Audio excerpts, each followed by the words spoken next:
just how far down the road of social decadence we have traveled, be it the British establishment, its political class, its British society in general, whatever you want to call it, whatever metric you want to test it by, can be seen, understood, diagnosed, and hopefully cured by watching the video that I'm about to play to you. Have a look at this. Have a look at these two wonderful Muslim charmers who work for Harrow Council as parking inspectors. Yeah, they're wearing uniforms. They're representing a professional organization. They are public servants in a way. They should be serving the public, but their behavior indicates otherwise. There's hubris, there's arrogance, and there are threats of violence. Why is it? We'll diagnose that, but watch this video first. I was gonna do. What were you gonna do then? I don't need to tell you what I was gonna do. This guy, fam, coming my noise off. What do you mean? Don't butt in my business. Listen, you know what you're doing, Ak. You know what you're doing. Don't call me Ak, fam. You know what you're doing. You're trying to mess with our money. I'm not messing with your money. I'm going to show you something right now. Come to the alleyway right now. We'll just show you what. This is 100% DEI hire. So obviously there's some sort of a parking dispute. Maybe the guy who's filming this is under the impression that these guys have done something wrong, that maybe they're issuing dodgy parking fines when they're not deserved. Well, but whatever that is, that's a dispute. And look at him. Look at his lingo. He's saying, you're trying to come between my money or something. Like, what like your racket? It's not your money. This money is going to go to the council. Listen to this lingo. And I'm sorry to say, this accent, the way he's speaking is very unprofessional. I'm not messing with your money. I'm going to show you something right now. Come to the alleyway right now. We'll just show you what time it is. We're going to show you what time it is, bro. We're going to make sure you can't work no more and earn no money because you're trying to butt in with our money. And, bro, do you know what I do to people like that? Come here now. Come, let's go. Why would I come there?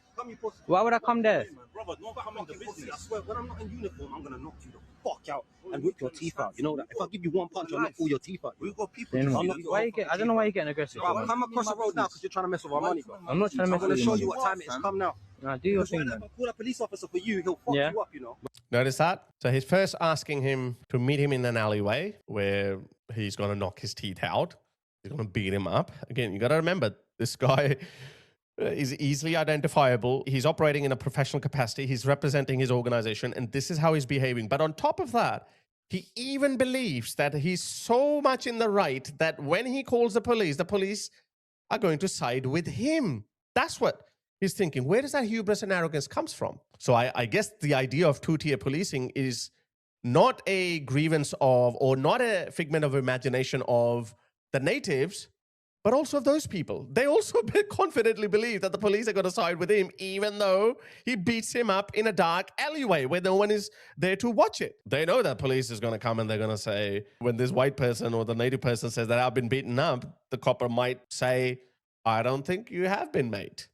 That's what it is. So it's not just the grievance of the natives. These guys believe in it. They believe in it. And this is why I diagnose that British society in its totality is not just declining gradually, it is in a free fall. Why would a police officer fuck me up? Because we work with them and you didn't know that, did you? So come across the road now because I'm going to show you what time it is. All right, come cool. across the road. So can I ask you a question then? Bro, I ain't having no one disrupt my job, you know. Do I come and disrupt your money when you're painting and fucking decorating? You waste money. All right, cool. Okay, let me ask you. I'll come and throw you through the fucking walls, brother, and put paint all over you, bro. Okay, needless to say that whatever he thinks is going on in his head is not appropriate. So this guy on an unknown account, What were you gonna? it's an unknown account. So obviously he created an anonymous account because he is genuinely worried that there's going to be a backlash by the Muslim community. So he went online, posted this video anonymously. It got 2.5 million views because these guys don't understand. Can't they not read the room? Can't they not smell the coffee? Do they not see that things are not going in their direction, which we've been waiting for a very long time. And I feel extremely proud in playing a tiny role in this, but they don't care. Their hubris, their arrogance is unmatched to the point of idiocy and lunacy. When you had the upper hand, fair enough, but you don't have the upper hand, at least not anymore. Every day it feels like a new riot is going to break out somewhere in England. And yesterday we actually had a lot of protests. I'll make a separate video on that. We had so many protests across the UK, but these guys don't care. But anyway, the good news is, because he tagged Harrow Council, he tagged the Met Police, because the Met Police also have to defend their reputation that, oh, no, we are blind. We don't take sides, which we all know that they do. especially after Henry Nowak's murder. We know that. I'll show you some more evidence too. The London Borough of Harrow responded and they said, please DM us. We have made our team aware of this incident. And then later down the track, even the Met Police jumped in and they said, please DM us because, you know, we don't want to side with these people. But the question is, how stupid are these people? What is this? I know arrogance and hubris can make you make really stupid decisions, but if I was wearing a ski mask and I wasn't an easily identifiable person, and let's say I've taken enough precautions to hide my true identity, my visual identity, then I might think that, okay, I might get away with acting like this. But these people are so stupid or arrogant, I don't know which one it is, irrelevant at this point, that they know they're being filmed and they cannot control their impulse to the point where they're making criminal threats.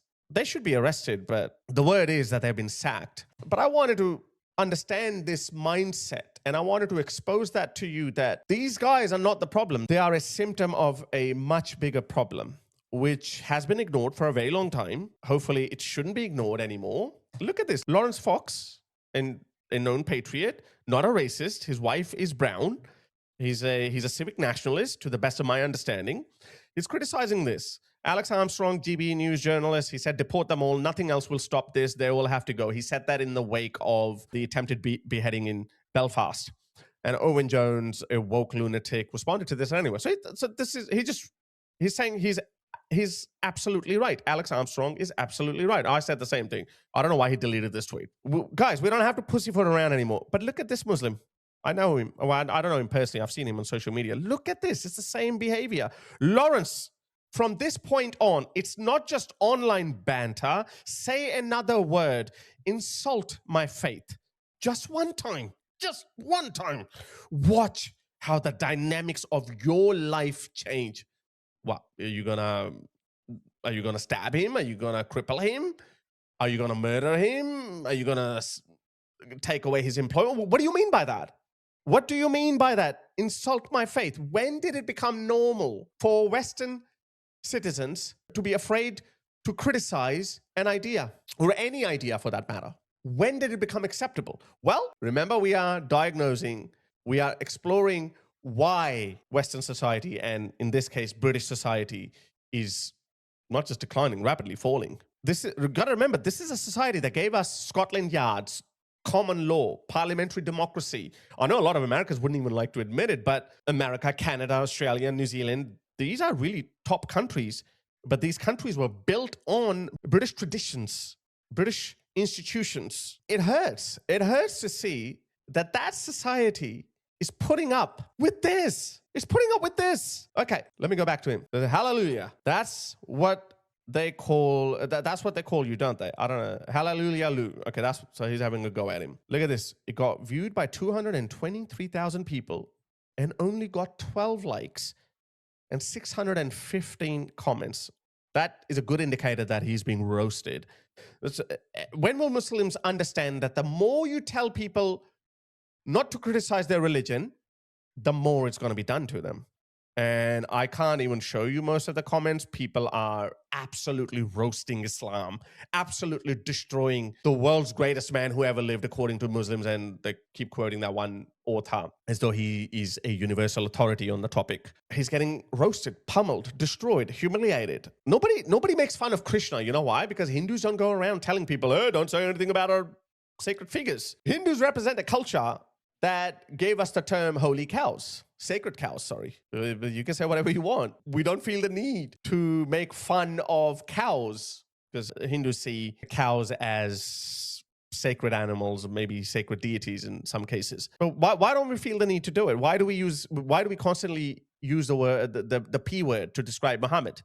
Because of this. More. Somehow, somewhere along the way, in the last 20 years or so, it became acceptable not to criticize Islam. Why? Because of these people. Of Birmingham will not tolerate the disrespect of our Prophet, peace be upon him, and there will be outcomes from your actions. You will have repercussions for your actions. We have been trained from birth that we must defend the honor of our prophet, and we will lay our life on the line. Lucy Connolly went to jail for 2 years, and some other people have gone to much longer jail sentences for much less than this. He made a very clear point. If you, not in Pakistan, not in Bangladesh, not in a Muslim country, if you insult our religion or our prophet, we are trained to defend his honor to death. That's a clear incitement to violence. This video clip has been seen by millions of people online, and I'm sure the Met has seen that too, or whatever the police force is called in Birmingham. Nothing happened. There should have been a political solution to this. This video that I'm about to show you is about 15 years old. Have a look at this.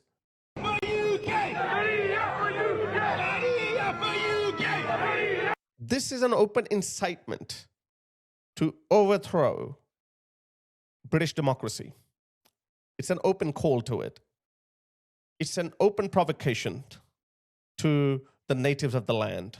Yet nothing was done. If these people had been rounded up and arrested and just treated the way British justice treats the natives, like Lucy Connolly and so many other people who've been arrested for just making harmless tweets, which are actually more in line with British norms. It's perfectly okay from a Western perspective to criticize religions, gods, prophets, no sacred cows, but they enable this. And why do Muslims think that they can get away with it? Why did those two idiots think that they'll get away with it by saying those things even on camera? Why did they think that? Well, because of this, as I said, it's no accident. Our civilian infrastructure, our social order, our institutions are declining because there are active actors involved in that. Look at this. They tried to do this quietly. Police force who dismissed volunteer for questioning Islam spent 46 constable salaries on DEI. DEI. Oh, you got to be sensitive towards these people. You got to take care. Okay, we're not going to tolerate if you insult their faith system, if you insult their culture, if you do this and that. That's DEI in a nutshell. That's how they've been contaminating and undermining British traditions and norms for decades. Look at this. Let me show you something even worse. They tried to do this right under our noses, in plain sight, but somehow secretly. South Wales Police has instructed officers to log comments they feel are beyond legitimate criticism of Islam. Now, these officers, who are they? Are they scholars of Islam? Are they scholars of philosophy and history? And are they political scientists? No. They try to shut down the natives. They try to shut down the criticism. They try to shut down people from criticizing Islam through totally arbitrary rules and principles, which were not even defined. There's an official letter for it. This is the official letter that is attached. So that was done on the 6th of June. Luckily, some people picked up on it. People like us, well, not me. I was actually thinking about making a video, but this is how quickly things are changing and evolving. So anyway, so they just have withdrawn. They've just scrapped the idea. Listen to this lady. South Wales Police just tried to introduce an Islamic blasphemy law through the back door. They instructed their officers to record what they felt to be illegitimate criticism of Islam. What this would mean in practice is that individual officers would decide what people could and could not say about one particular religion. This is an assault on free speech. Mm-hmm. It's an example of two-tier policing, and it has no basis in law. And this is not without consequence. Anybody who is deemed to have said the wrong thing would have a mark against their name, and that could come up in future employment checks. That's why I reported them to the Equalities Watchdog, and the Free Speech Union also threatened legal action. And now that police force has paused this guidance. That's why, guys, I don't work for the Free Speech Union of Britain or Australia, but I am a member of the Australian branch. I think all of you should do that too. I know some people who are members of the Free Speech Union in Britain, and one person was sacked for his social media comments, which had nothing to do with his professional work life. But you know how wokes behave. They just hunt you down and then they try to destroy your life. This becomes the sole purpose of their existence. So that person was a member of the Free Speech Union, and they got him out. And and I think it's the British Free Speech Union. They played a key role in forcing South Wales Police to scrap this BS idea. The overall fundamental point I want to make is that we don't have to compromise on our values. When you tinker with your foundational values like free speech, even to this day, I am learning the significance of free speech, even though I have understood its value for a very long time. I have often said that the thing that separates Western civilization from the rest of other advanced civilizations too is free speech. Saudi Arabia, the UAE, they have lots of money. Some would say better situation of law and order. They do multiculturalism better than the West. All these people who misbehave and act like barbarians, they don't behave like that. The very same people do not behave like that in the UAE or Saudi Arabia. You know why? Because they don't compromise on their fundamental values, which doesn't include free speech. Okay? So just in the wake of the recent conflict, the UAE said that if you start posting videos of drones and missiles falling on city centers, then we will deport you and arrest you. And then everyone backed off. A lot of Western tourists who had made Dubai their home realized that, oh, okay, they don't have free speech and they don't care about it. I'm not going to blame them. Okay, this is my personal growth, that I don't think we should lecture the UAE or Saudi Arabia on human rights and free speech, and because we're no one to lecture anyone. Look at the state of Western society today. Just look at it. Every day people are getting stabbed, raped, murdered. Even the BBC is now starting to acknowledge it. I'll actually make a separate video on that. So I guess my overall point is we don't have to compromise on our values. You can tinker with them. You can experiment with them. We have done that for the last 10, 15 years in this woke era, but we have observed direct negative consequences of introducing some new values. Like, DEI. We can't say the N-word. Therefore, we should not hurt, because we don't want to hurt someone's feelings. Fair enough. That's an individual, though. There's a distinction. But by the same token, we should not hurt someone else's feeling by attacking their faith, which is an idea. No. N-word I can understand, but again, I don't think it should be criminalized. It should be made socially unacceptable. That's it. It shouldn't be criminalized. Because again, why are you doing this? But this one is completely different. It is fundamental to Western society. Western civilization reached the level of civilization that no other preceding civilization had ever achieved. Okay, this is not a diss on other civilization, but it is what it is. I'm just describing as I see it. The West took us to the moon. The West gave us AI, and all the last 3 or 4 revolutions that came after the Industrial Revolution came from the West. Some other civilizations very quickly caught up with them, like Japan and South Korea and China, and they have their own, but they have also stuck to their own norms and their foundational values. So if you want to remain the greatest civilization, if you want to maintain your greatness, then you cannot abandon your fundamental values, the very values that made you the greatest civilization. So this is why blasphemy is not rude, it's not impolite, it's our right to blaspheme. And Christians understood it. Christians accepted it, to which I say that maybe you need to turn it up a little bit. But I am in favor of blasphemy. I am in favor of criticizing religions. And I think most Westerners would agree with that too, even though they might not like it. Nobody likes an attack on their worldview. Nobody likes it. But this very notion, or this very freedom, or this very right has made Western civilization the greatest civilization for mankind.